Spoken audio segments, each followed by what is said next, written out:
She was invisible, just another waitress in a black apron, pouring wine for men who owned the city. They didn't look at her. They didn't fear her. And that was their mistake. Lorenzo Moretti, the most feared Don on the East Coast, sat at table 4, seconds away from signing a deal that would cost him his empire. The papers were signed, the handshake was imminent, and $150 million was about to vanish. But then, the girl nobody noticed dropped a glass. She didn't apologize in English. She leaned in, her eyes cold as ice, and whispered 5 words in a dialect that hadn't been spoken in the hills of Palermo for 60 years. "This is fake," she told the Mafia boss in perfect Sicilian. And just like that, the hunter became the prey. The restaurant was called Loro, a place where a bottle of wine cost more than most people's mortgage, and the lighting was dim enough to hide sins, but bright enough to count money. It was neutral ground for the city's elite, politicians, hedge fund managers, and men like Lorenzo Moretti. Sophia adjusted her apron, her knuckles white as she gripped the silver tray. She hated this shift. Thursday nights were always tense. The air in Loro felt heavy, charged with the kind of testosterone and danger that made the hair on her arms stand up. She kept her head down, her dark hair pulled back in a severe bun that pulled at her scalp. The manager, a sweaty, nervous man named Mr. Henderson, had been barking at the staff since 3:00 p.m. "Table 4 is VIP," Henderson had hissed, grabbing Sophia's arm a little too tightly earlier that evening. "Moretti, you know who that is? You drop a fork, you don't just lose your job, Sophia. You lose your future. Do you understand?" Sophia had nodded, pulling her arm away. She knew who Lorenzo Moretti was. Everyone in New York knew. He was the head of the Moretti crime family, a man whose legitimate businesses in construction and shipping were just a glossy veneer over a brutal underworld empire. He was 32, unnervingly young for a Don, and possessed a lethal charm that the tabloids ate up. He was a predator in a bespoke suit. But Sophia wasn't afraid of predators. She had grown up in a house full of them, though a world away from the velvet banquettes of Loro. She had learned early that the best defense was silence, invisibility. If they don't see you, they can't hurt you. She walked out onto the floor, the sounds of clinking crystal and hushed conversations washing over her. She moved with a practiced grace, her eyes scanning the room but never lingering. She was a ghost, a prop. At table 4, the atmosphere was different. It was a vacuum of silence in the noisy room. Lorenzo Moretti sat with his back to the wall. He was devastatingly handsome, with sharp, aristocratic features and eyes the color of burnt espresso. He wasn't eating. He was watching the man opposite him. The man across the table was older, balding, with the frantic energy of a salesman trying too hard to appear calm. This was Marcus Thorne, a high-level art dealer and broker from London. Rumor in the kitchen was that Thorne was facilitating the purchase of a rediscovered Renaissance manuscript, a deed to land in Sicily that supposedly held rights to untapped lithium deposits. The price tag was astronomical. Sophia approached the table to refill the water glasses. Neither man acknowledged her existence. "The provenance is impeccable, Mr. Moretti," Thorne was saying, his British accent clipped and precise. He tapped a finger on a thick, leather-bound folder resting between them. "The Vatican archives have verified the seal. This deed grants you absolute ownership of the Valenti estate and everything beneath it. The lithium surveys alone are worth triple your investment." Lorenzo didn't look at the folder. He looked at Thorne. $150 million, Lorenzo said, his voice a low rumble that vibrated in Sophia's chest as she poured the water. "Cash transfer. Tonight." A bargain, Thorn smiled, though beads of sweat were forming on his upper lip. For the future of energy? It's a steal. Sophia moved to Thorn's side. As she poured, her eyes darted to the open folder. She shouldn't have looked. She should have kept her eyes on the water. But the document was exposed. It was an old parchment, yellowed with age, covered in dense, flowing script. It looked ancient. It looked official. The seal at the bottom was a deep, blood-red wax, stamped with the crest of the kingdom of the two Sicilies. But as the water trickled into the glass, Sophia's eyes caught the text in the third paragraph. Her heart stopped. The script was Italian, but the legal phrasing the dialect. She knew it. She knew it because she had spent her childhood summers in a dusty library in Palermo, listening to her grandfather read aloud from books that smelled of earth and history. Her grandfather, a man who had fled Sicily with secrets he took to his grave, had taught her the old ways, the old tongue. She froze. The bottle hovered over the glass. The word on the parchment was ferrovia, railway. The document was dated 1862, but in the specific dialect of the Sicilian courts of that region, in 1862, they didn't use the Italianized ferrovia. They used the borrowed French term or the specific local dialect word strada ferrata in legal texts. Ferrovia was a mainland term, standardized later in that specific province's legal code. And there was something else, a phrase near the bottom, in fede di Dio e del re, in faith of God and King. Sophia's breath hitched. In 1862, in that specific rebellious province of Sicily, the local magistrates were anti-monarchist. They refused to invoke the king in land deeds. It was a famous historical quirk, something only a scholar or a local would know. This document wasn't from 1862. It was a forgery, a brilliant, expensive forgery, but a fake nonetheless. Thorn was smiling. Lorenzo had pulled a gold pen from his jacket pocket. "The wire is ready," Lorenzo said, uncapping the pen. "Just sign the receipt of authenticity, and the funds are released."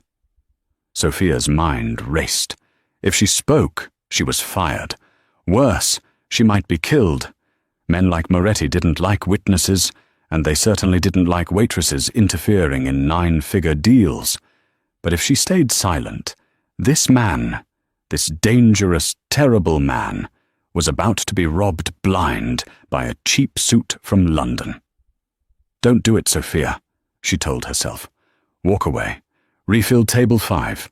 Go home to your cat and your empty apartment." Lorenzo lowered the pen to the paper. Sophia's hand trembled. The water pitcher clinked against the glass, a sharp, ringing sound that cut through the tension. Lorenzo's head snapped up. His eyes locked onto hers. They were cold, dead eyes. "Careful," he murmured, dismissive. Thorn laughed nervously. "Good help is hard to find, eh, Lorenzo?" That laugh did it. The arrogance, the mockery. Sophia didn't retreat. She set the pitcher down on the table with a deliberate thud. Lorenzo paused, the pen hovering millimeters from the paper. He looked at her, really looked at her, for the first time. He saw the fire in her hazel eyes, the set of her jaw. "Excuse me?" Lorenzo asked, his voice dropping an octave. Sophia took a breath. She looked at Thorn, then at Lorenzo. She didn't speak English. She didn't speak the standard Italian she used with the kitchen staff. She switched to Sicilian, a deep, guttural, archaic dialect that rolled off her tongue like thunder. "Cistu è falso," she said clearly. "Stu documento è carta straccia." This is fake. This document is trash paper.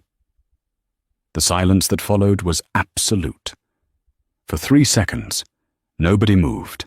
The entire restaurant seemed to blur into the background, leaving only the 3 of them in a sharp, terrifying focus. Thorn blinked, his smile faltering. He didn't understand the words, but he understood the tone. I beg your pardon? Lorenzo Moretti did not blink. He slowly capped his pen. He turned his body fully towards Sophia, ignoring the confused art dealer. When he spoke, it was in the same dialect, fluent but modernized, the Sicilian of a man who heard it at home but lived in America. Ci sei tu? He asked softly. Who are you? Sophia didn't back down. She pointed a slender finger at the parchment. The date is 1862, she continued in Sicilian, her voice steady despite the adrenaline flooding her veins. But the syntax in the third paragraph uses ferrovia. In the Corleone district courts of that era, the magistrates were Bourbon loyalists who refused standardized Italian legal terms until 1865. They would have written strada ferrata. And look at the invocation. She leaned over the table, invading the personal space of the most dangerous man in New York. They invoke the king, that magistrate, Judge DiMarco.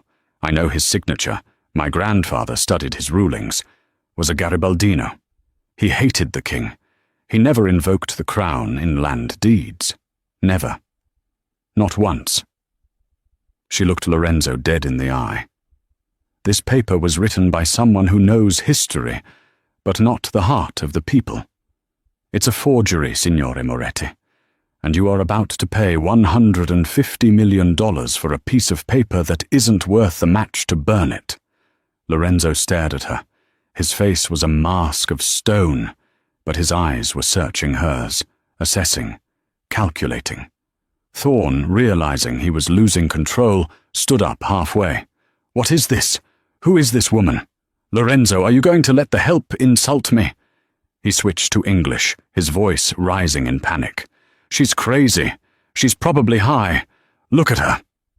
Lorenzo held up a hand, a single commanding gesture. Thorne snapped his mouth shut. Lorenzo looked at the document. He looked at the word ferrovia. Then he looked back at Sophia. You speak the dialect of the hills, Lorenzo said in English now, his voice dangerously calm. Not the city. Who are you? I'm just a waitress, Sophia said, switching back to English, picking up her tray.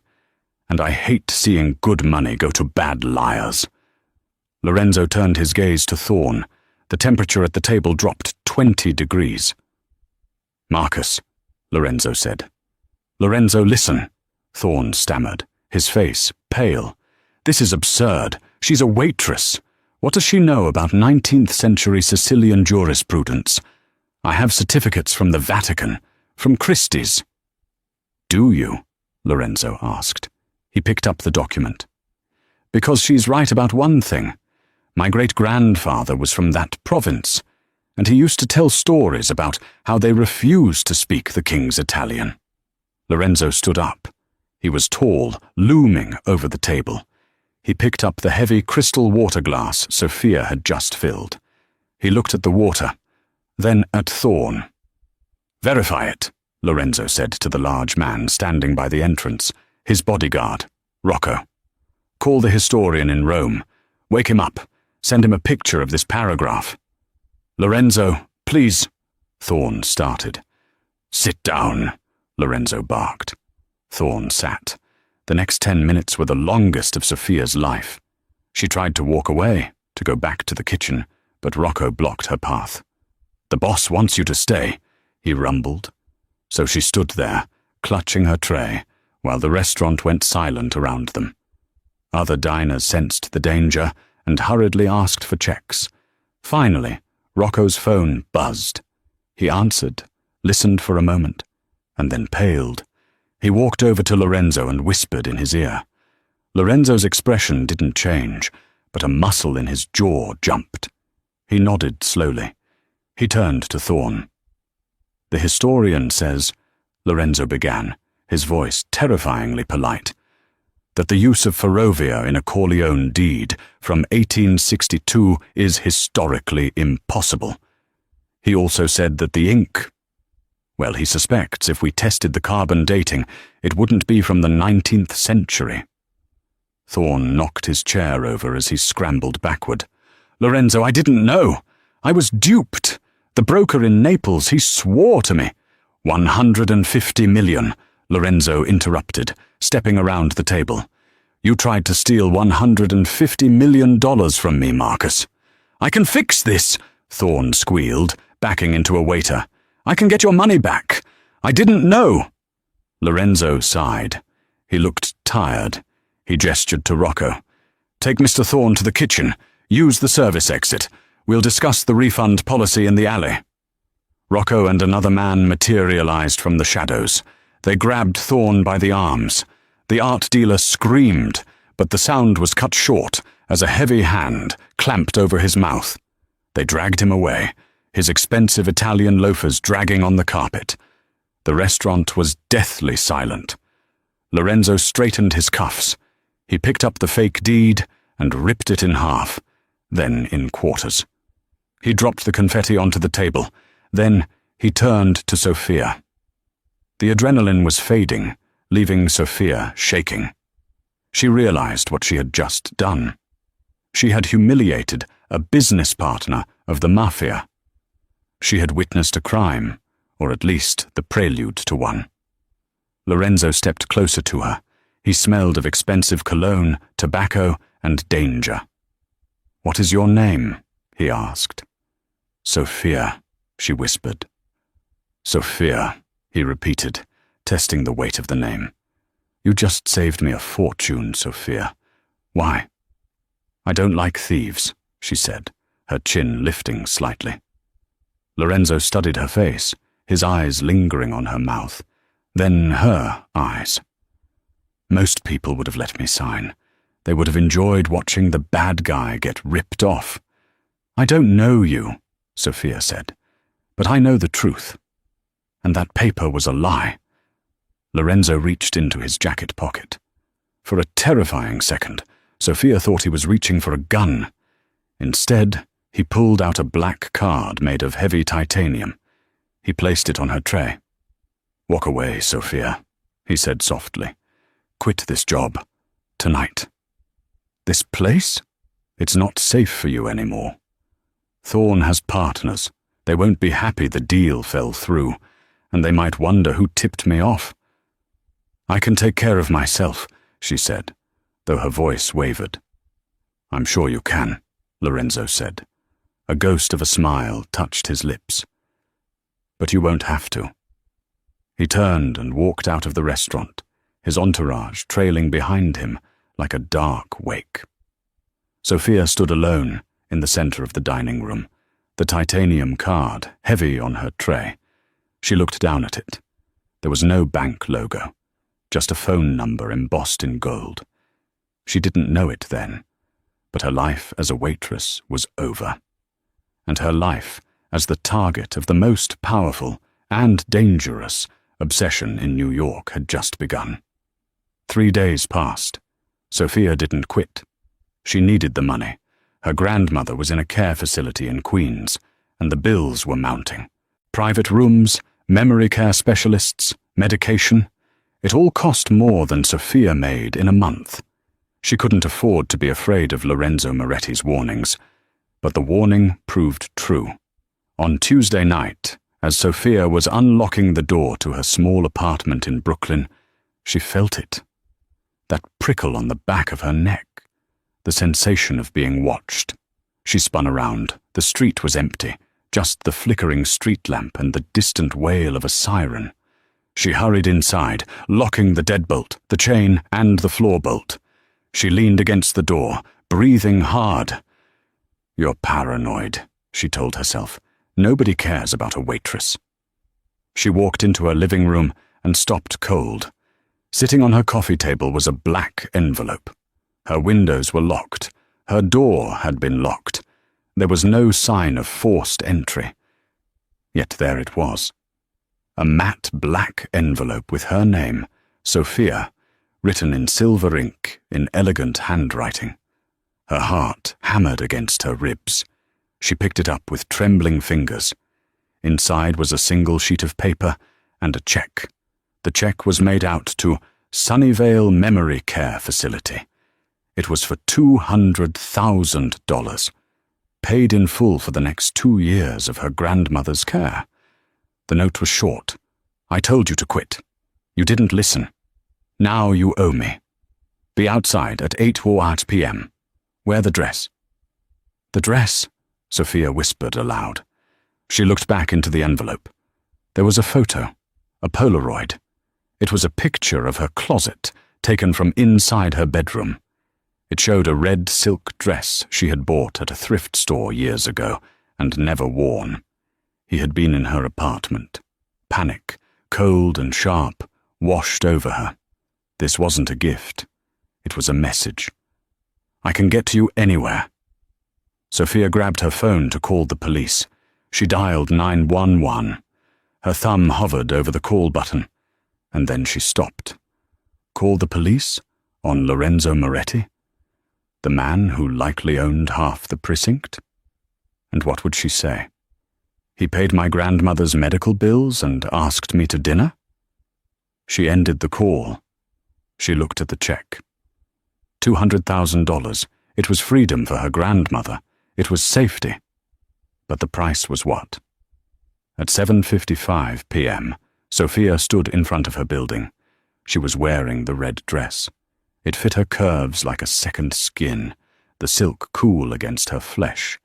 She had pinned her hair up, leaving a few tendrils loose. She wore no jewelry. She had none. At exactly 8:00 p.m., a convoy of 3 black SUVs turned the corner. They moved silently, like sharks in dark water. The middle car, a bulletproof Cadillac Escalade, stopped right in front of her. The back door opened. Lorenzo Moretti sat inside. He was wearing a tuxedo, the bow tie undone, hanging loose around his neck. He looked tired, but when he saw her, his eyes lit up with that same intense, predatory interest. You look better in red than in an apron, he said. You broke into my house, Sophia said, not moving. I had my security team ensure your apartment was secure, Lorenzo corrected, and they found it lacking. The lock on your fire escape. A child could pick it. You paid my grandmother's bills. I pay my debts, Lorenzo said. You saved me $150 million. $200,000 is a finder's fee. Get in, Sophia. Where are we going? To the opera, he said, as if it were the most normal thing in the world. And then to war. Sophia hesitated. She looked at the street, at her normal, safe, struggling life. Then she looked at Lorenzo, a man who lived in a world of fire and blood. She got in. As the heavy door thudded shut, sealing out the noise of Brooklyn, Lorenzo turned to her. Tonight, he said, his voice low, I need you to listen. I need you to translate. Because the man who tried to sell me that fake deed, he wasn't working alone, and the man behind him is someone I can't touch. Unless you help me. Why me? Sophia asked. Because, Lorenzo said, you're the only person in this city who isn't afraid to tell me the truth. The Lincoln Center was a fortress of glass and travertine, glowing against the rainy New York night like a lantern. The flashbulbs of the paparazzi erupted as the SUV pulled up to the curb, a blinding staccato of white light. Keep your head up, Lorenzo instructed, his voice devoid of the warmth he had shown in the car. Do not look at the cameras. Look at me. You are with me, which means you are untouchable. Sophia took a shaky breath. The red silk dress felt heavy now, less like a costume and more like a target. She took Lorenzo's offered arm. His muscles were tense, coiled like a spring beneath the tuxedo jacket. As they stepped out onto the red carpet, the noise was deafening. Shouted questions, the clicking of shutters, but Lorenzo moved through it like a shark parting a school of fish. Inside, the lobby of the Metropolitan Opera House was a sea of diamonds, velvet, and old money. Sophia felt the weight of 100 stares. She knew what they saw, the powerful Don Moretti and his flavor of the week. They didn't see the waitress. They didn't see the woman who could conjugate verbs in a dead dialect. "We are going to box 4, Lorenzo murmured, guiding her up the grand staircase. "The man we are meeting is Salvatore Rossi. They call him the Butcher of Bensonhurst, but to the public he is a legitimate importer of olive oil and textiles." "Why are we meeting him?" Sophia whispered. "Because Rossi is the one who hired Thorne," Lorenzo said, his eyes scanning the balcony. "The fake deed was his play. He wanted me to spend $150 million on paper so that my liquidity would drop. If my cash reserves are low, I cannot bid on the contract for the New Jersey Port Authority next week. Rossi wants the ports." "So it was a trap," Sophia realized. "A very expensive trap, and you broke it." Lorenzo stopped at the velvet curtain of the private box. He turned to her, his expression intense. "Rossi doesn't know you. He will assume you are just eye candy, a distraction. I need you to be invisible, Sophia. Listen to him. Not just his words, but the way he speaks. Rossi is Neapolitan, but he tries to sound Roman. When he gets angry or when he lies, he slips. I need to know who he is working with in Italy. Thorne was just the delivery boy. I need the supplier." They entered the box. Salvatore Rossi was already there, seated in the shadows. He was a massive man, his neck thick with muscle, wearing a suit that cost more than Sophia's childhood home. He didn't stand up. He was peeling an orange with a small, sharp fruit knife, the rind falling in a long, continuous spiral. "Lorenzo," Rossi grunted, popping a segment of orange into his mouth. "I didn't think you'd make it. Heard you had some trouble with an investment earlier this week." "No trouble, Sal," Lorenzo said smoothly, pulling out a chair for Sophia. "Just due diligence. We found the provenance lacking." Rossi's eyes flicked to Sophia. They were black, shark-like eyes that stripped her bare. "And who is this? I didn't know you were bringing dessert." "Sophia," Lorenzo said. "She's with me." "Nice dress," Rossi sneered. He switched to a rapid, slur-heavy Italian dialect, assuming Sophia wouldn't understand. "She looks expensive, Lorenzo. But does she have a brain, or just legs?" Sophia didn't flinch. She stared blankly ahead at the stage where the orchestra was tuning up. Lorenzo replied in standard Italian, calm and polite. "She is company, Salvatore. Let's discuss the ports." The opera began, Tosca. The music swelled, filling the cavernous hall, but the real drama was in the box. For an hour, the two men traded veiled threats masked as business banter. They spoke of shipping lanes and union troubles, but Sophia knew they were talking about smuggling routes and hits. She sat perfectly still, sipping champagne she didn't want, letting her eyes glaze over. But her ears were sharp. She listened to Rossi's cadence. Lorenzo was right. He was forcing a refined accent, but underneath there was the rough, street-level slang of the Naples slums. Then, during the second act, Rossi's phone buzzed. He glanced at it, frowned, and typed a quick reply. He muttered something under his breath as he hit send. It was barely a whisper. Maybe 3 words. "Il gufo vola." Sophia's fingers tightened on the stem of her glass. "The owl flies." It was a code, but it wasn't just any code. It was a phrase she had read in her grandfather's journals about the secret societies of the 1970s. The owl was the nickname for a specific type of money launderer, one who moved funds only at night through Asian markets. Rossi looked up and caught Sophia staring. He smiled, a cruel twisting of lips. "Do you like the music, darling?" "It's beautiful," Sophia said softly.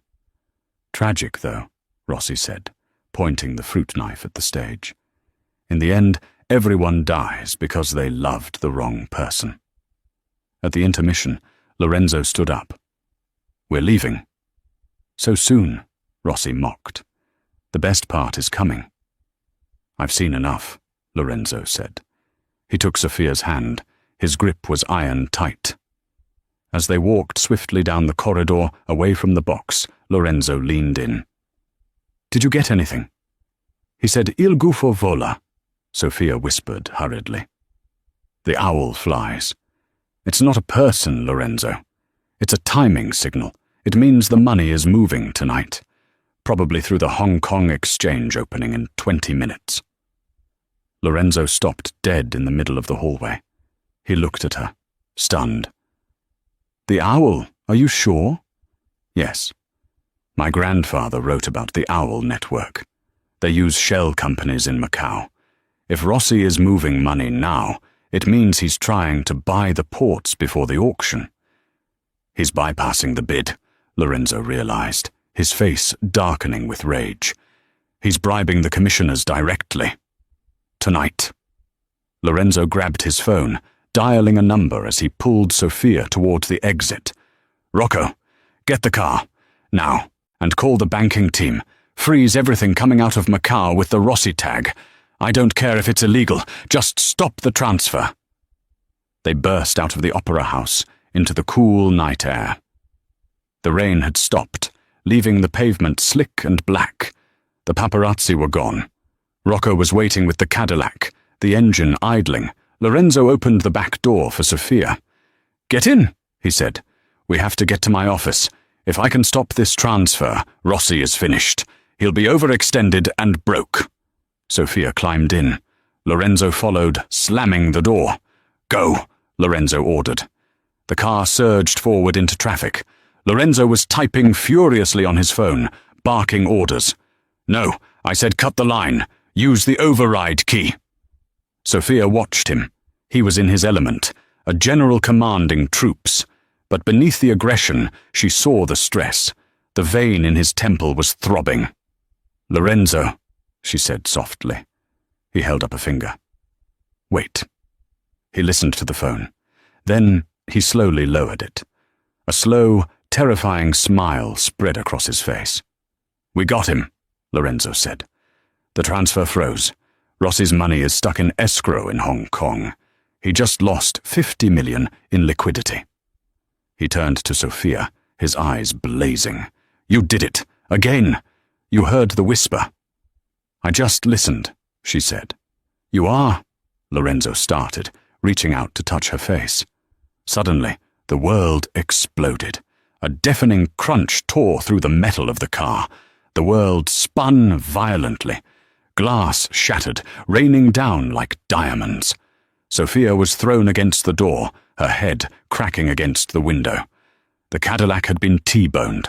They spun across the intersection, tires screaming, metal groaning, until the heavy SUV slammed into a concrete divider.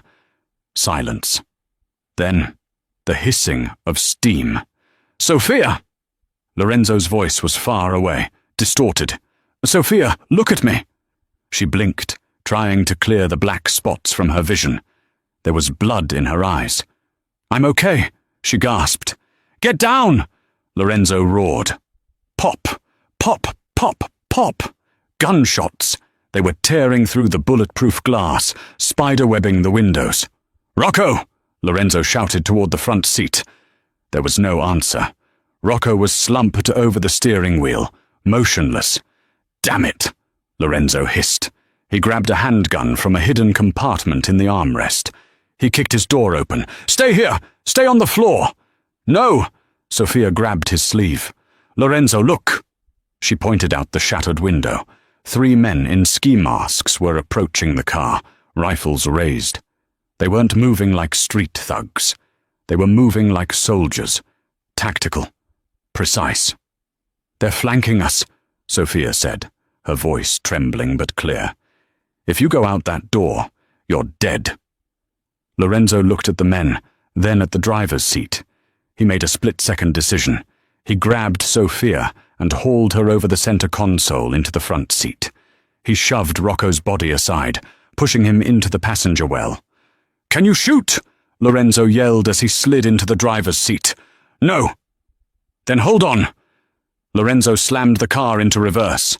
The Escalade, battered but still alive, roared. He crushed the accelerator. The car shot backward, slamming into the sedan that had blocked them in. The gunmen scattered, diving for cover. Lorenzo spun the wheel, shifting into drive. He drove over the hood of the attacking car, the suspension groaning in protest. "Who are they?" Sofia screamed, gripping the dashboard. "Rossi's cleanup crew," Lorenzo said, his face a mask of cold fury. He knew the transfer might fail. This was Plan B. He swerved onto a side street, running a red light. The car was limping, the alignment destroyed. But it was moving. "We can't go to the office," Lorenzo said, checking the rearview mirror. "They'll be waiting. We can't go to your apartment." "Where then?" "The safe house," Lorenzo said. "It's 2 hours north, in the woods. Nobody knows about it except me and my brother." Sofia looked at him. Blood was trickling down his forehead, staining his white collar. "Lorenzo, you're bleeding." "I'm fine," he said tightly. "Check the glove box. Is there a first aid kit?" Sofia opened it. "Yes." "Good. We're going to need it." The drive was a blur of adrenaline and pain. They ditched the battered Cadillac in a parking garage in Yonkers and switched to a nondescript sedan Lorenzo kept there for emergencies. By the time they reached the safe house, the adrenaline was crashing, replaced by a bone-deep exhaustion. The house was a modern structure of glass and stone, hidden deep within a dense pine forest in the Catskills. It hung over the edge of a ravine, isolated and silent. Lorenzo killed the engine. The silence of the woods was jarring after the chaos of the city. "Can you walk?" he asked.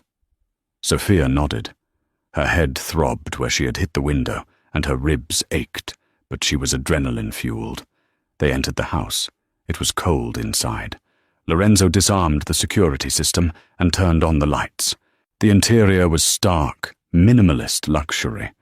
White leather couches, a fireplace, floor-to-ceiling windows looking out into the darkness.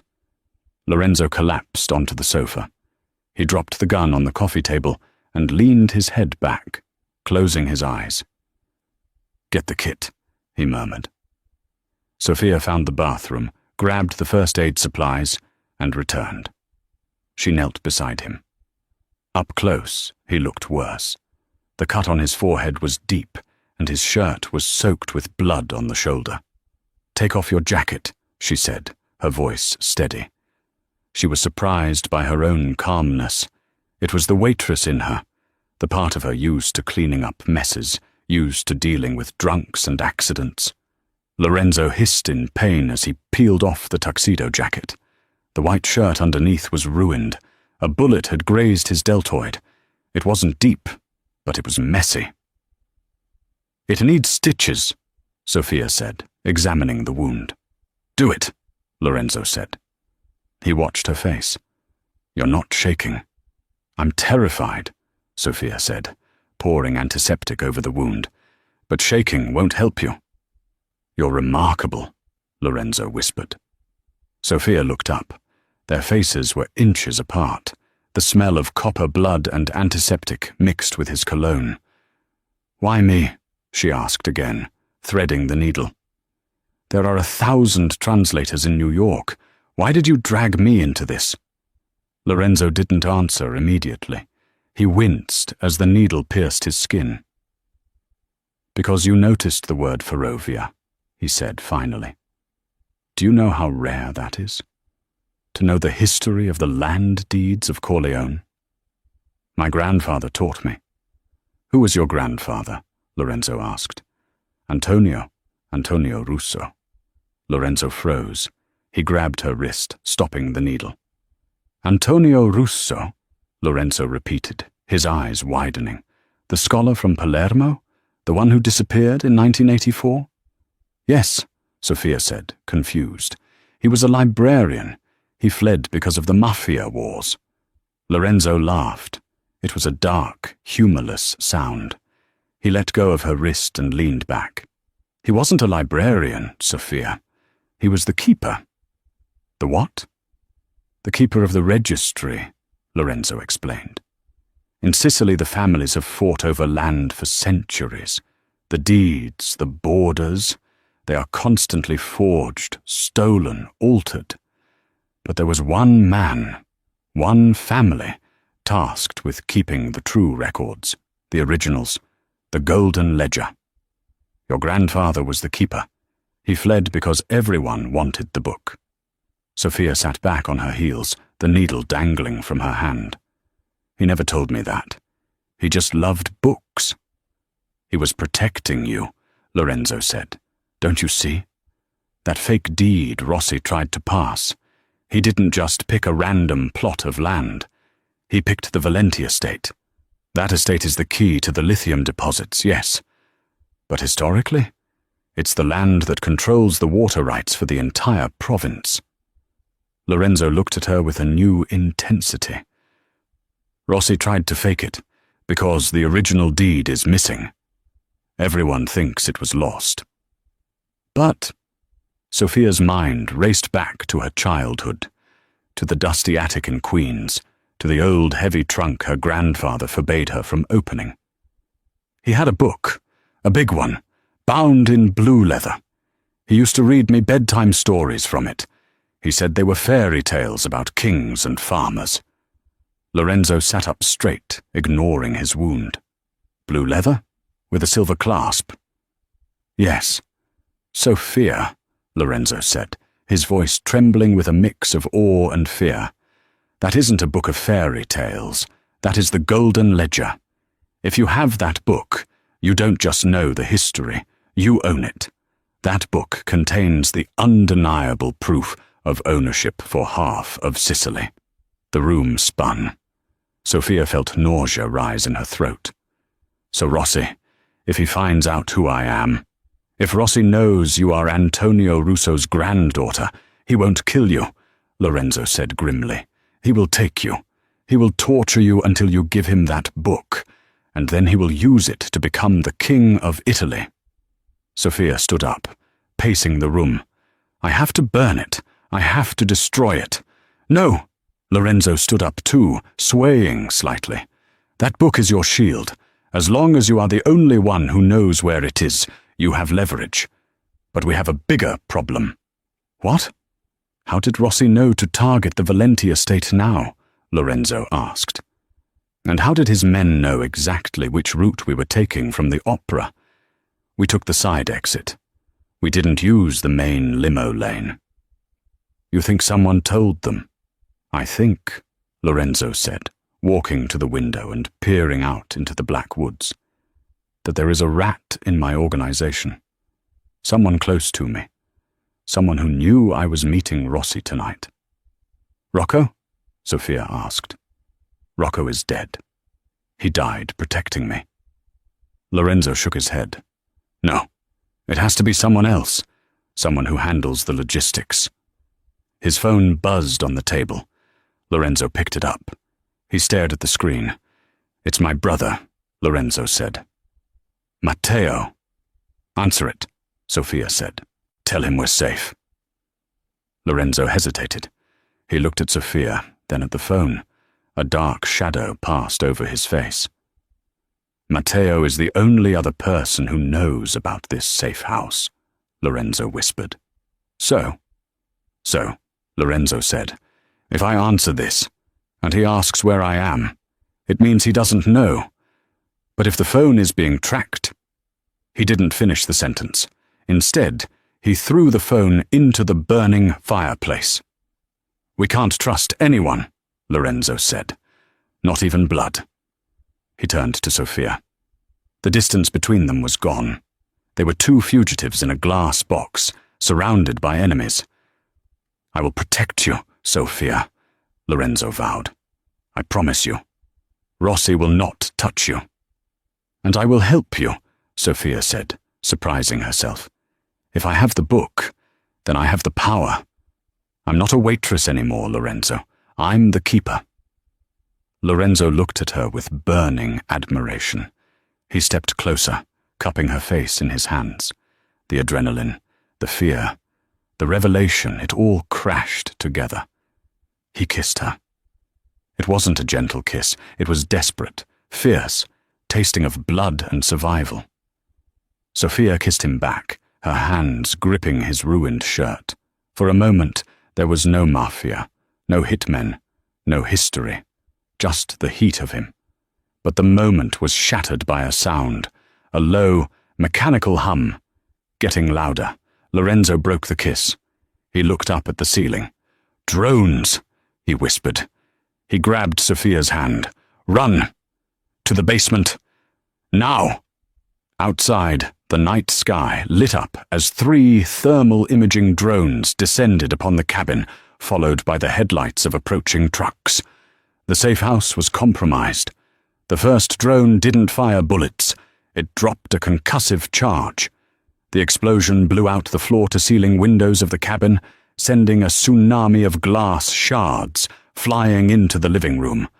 Lorenzo tackled Sophia, shielding her body with his own as the shockwave rattled the foundation.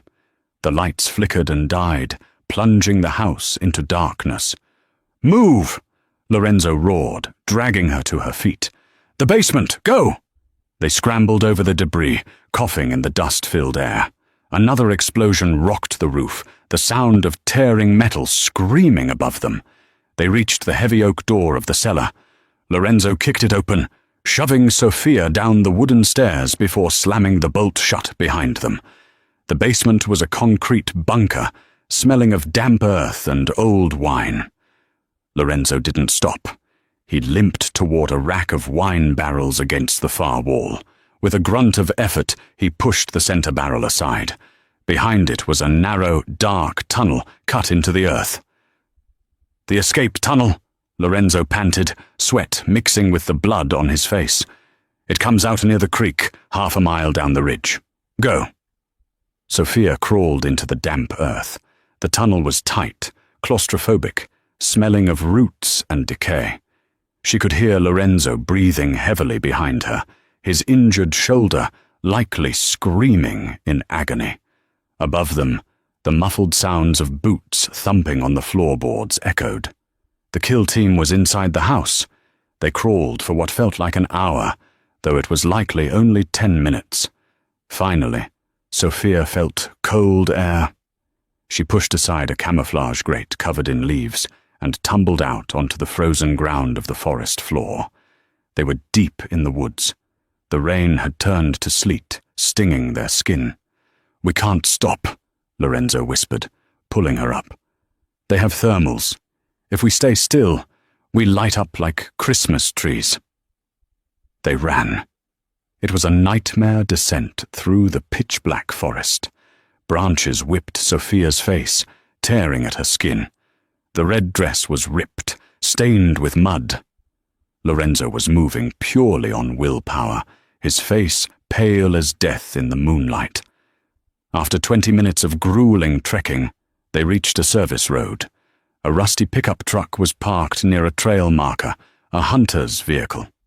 Lorenzo didn't hesitate. He smashed the driver's side window with the butt of his gun.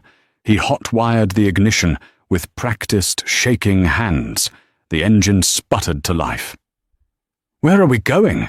Sophia asked, shivering violently as the heater slowly kicked in. "Queens," Lorenzo said, his eyes fixed on the dark road. "We need the book, Sophia. If Matteo betrayed me, if Rossi has the Commission's ear, I am already a dead man walking. My accounts are likely frozen. My soldiers are confused.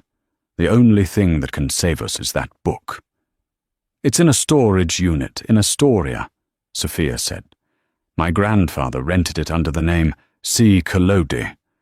"Pinocchio?" Lorenzo let out a sharp laugh. The author of Pinocchio. Clever man. The drive back to the city was tense. Lorenzo used back roads, avoiding the tolls and cameras of the bridges. He bled through the bandage Sophia had improvised, but he refused to stop. "Tell me about Matteo," Sophia said softly, watching the city skyline appear in the distance. "He's my younger brother," Lorenzo said, his voice hollow. "I raised him. Our father died when he was 10. I gave him everything, the construction contracts, the shipping lanes in Jersey. But it was never enough. He always wanted the chair. He always wanted to be the Don. "Do you think he's working with Rossi?" "I think Rossi promised him the crown," Lorenzo said. "But Rossi is a snake. He'll kill Matteo the moment I'm dead." They arrived in Astoria at 3:00 a.m. The storage facility was a grim, concrete block surrounded by barbed wire. Lorenzo parked the truck in the shadows of an alleyway. "Stay here," Lorenzo said. "I'll clear the perimeter." "No," Sophia said, opening her door. "The unit has a dual-key system. You need me." They moved silently through the rows of orange metal doors. Unit 402. Sophia's hands trembled as she punched in the code. 1860, the year of the unification of Italy. The lock clicked green. She rolled up the metal door. The unit was filled with old furniture, boxes of clothes, and dust. In the center sat the blue trunk.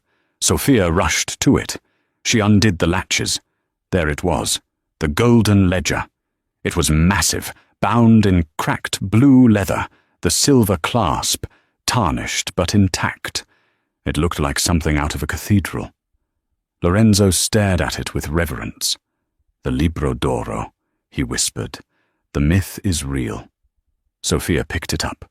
It was heavy, smelling of centuries of parchment and ink. "We have it," she said. "Now what?" "Now," Lorenzo said, pulling out a burner phone he had taken from the safe house. "We call a meeting. We summon the commission. And we end this." He dialed a number. "This is Lorenzo Moretti," he said into the phone, his voice regaining the iron command of a Don. "I invoke La Tavola." "The table." "Yes, tonight. At the Church of Our Lady of Mount Carmel. Tell Rossi to be there. Tell him I'm coming to surrender." He hung up and looked at Sophia. "Surrender?" she asked. "That's what they think," Lorenzo said. "We're walking into the lion's den, Sophia, and you are going to be the one to close the jaws." The Church of Our Lady of Mount Carmel in the Bronx was neutral ground. It was a towering Gothic structure, filled with shadows and the scent of incense.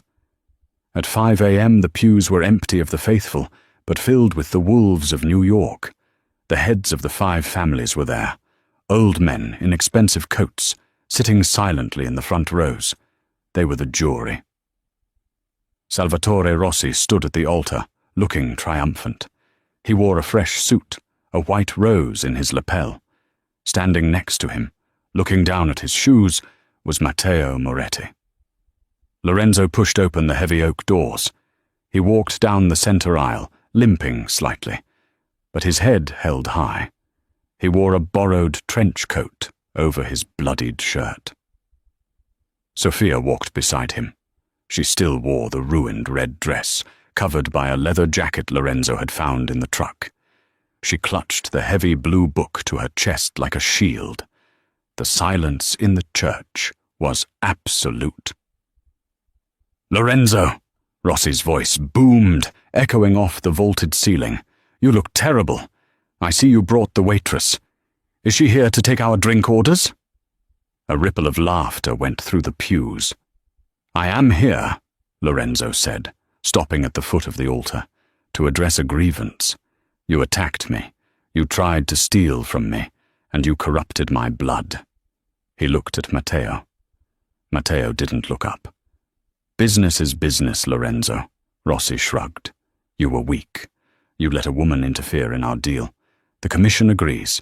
You are unfit to lead. Surrender your territories, and I will let you live. You can move to Florida. Retire." "And the girl?" Lorenzo asked. "The girl comes with me," Rossi smiled. "She has a sharp tongue. I want to see if I can tame it." Lorenzo looked at the old men in the pews. "Is this the will of the table? You side with a man who forges deeds? A man who lies about his history?"